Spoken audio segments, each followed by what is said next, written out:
Healing together, understanding grief for humans and their pets. Hello, beautiful souls, two-legged and four-legged. Welcome back to the Secure 65 Health Plans podcast.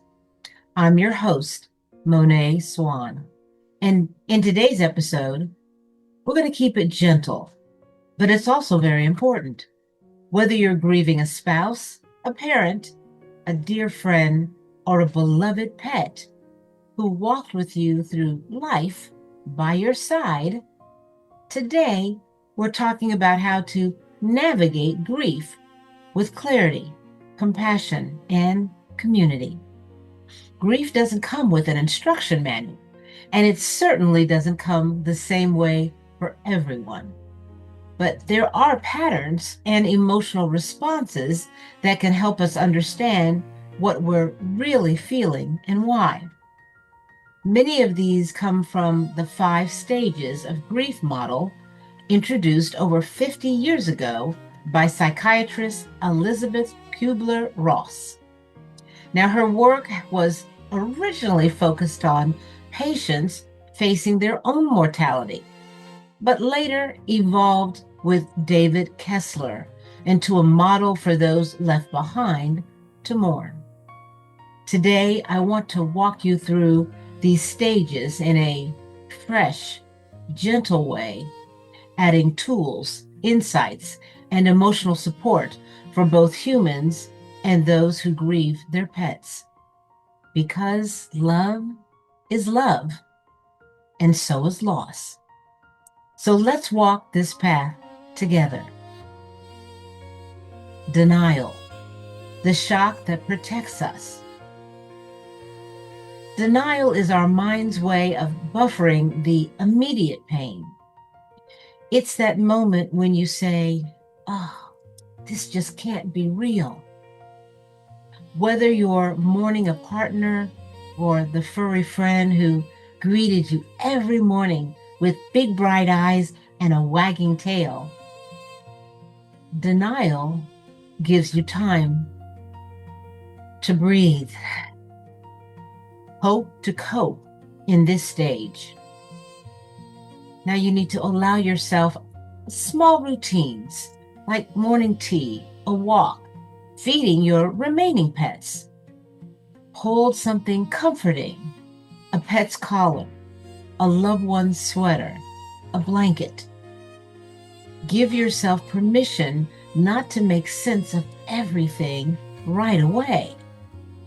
Because you're not avoiding reality, you're easing into it. Number 2, anger, when your heart needs a voice. Anger can feel scary, but it's a natural and even healthy part of grief.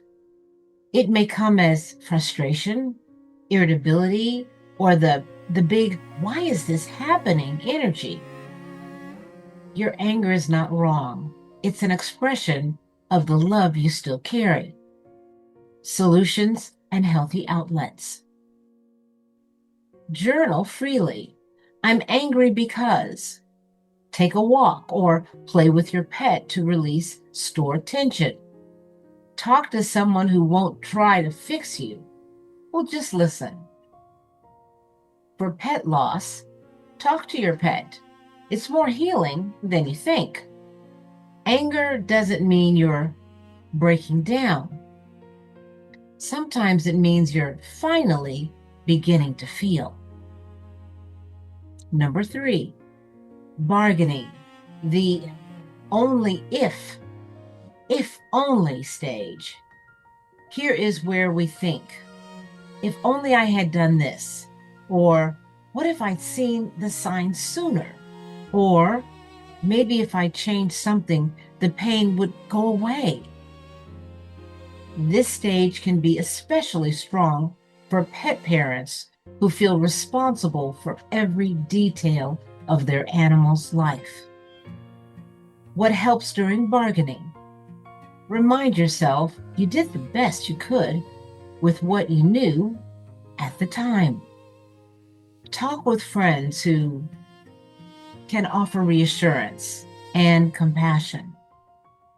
Join a support group for humans and for those who have lost their pets. You can do it online or either in person. Practice grounding. Notice 5 things you can see, 4 things you can touch, etc. Bargaining is not about blame, it's about searching for meaning, and meaning will come. Number 4, depression. Depression when the weight settles in. Depression during grief is not a disorder. It is a natural emotional response to deep love and deep loss. You may feel heavy, tired, detached, or unmotivated. Your pets may sense your sadness and try to comfort you, and let them. If you've lost a pet, your home may feel painfully quiet. Compassionate steps for this stage. Focus on tiny tasks: a shower, a short walk, a nourishing meal. Snuggle with your pets. Their unconditional love is healing.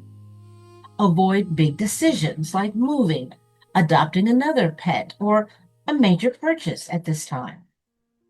Reach out to a grief counselor if the darkness feels just too heavy to carry.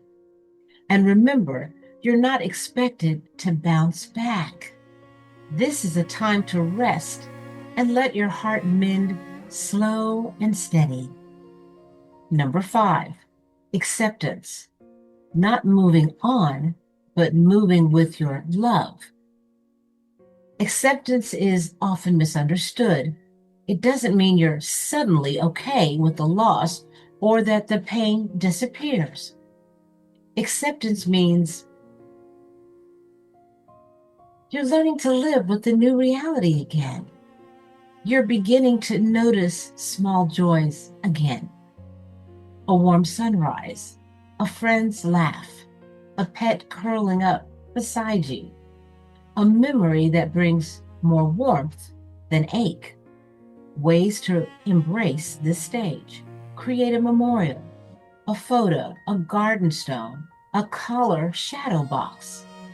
Help someone else. Service brings surprise comfort.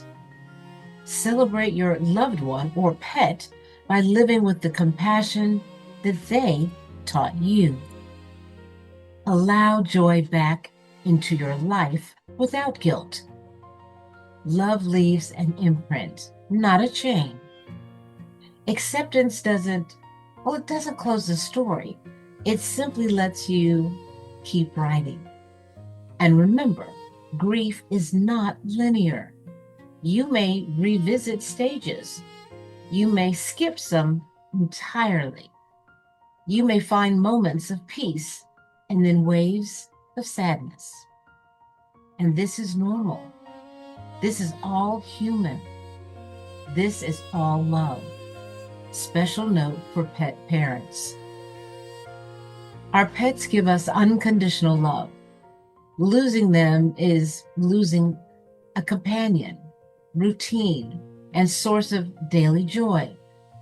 If you're grieving a pet, well, keep their photos visible if it brings comfort. Talk to them. That bond doesn't disappear. Understand that others might not get it, and that's okay. Your grief is real. When the time is right, and only then, consider honoring their memory by helping another animal, even if it's just fostering or volunteering. Closing thoughts.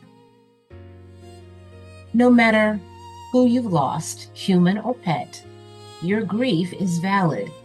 Your healing is possible, and your heart is stronger than you know. At Secure 65 Health Plans, we care for your health, your peace, and your journey.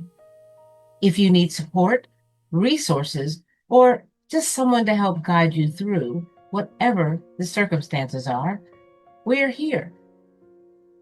Thank you for joining us today. I'm Moné Swann, sending comfort, compassion, and community to you and the animals you share your life with.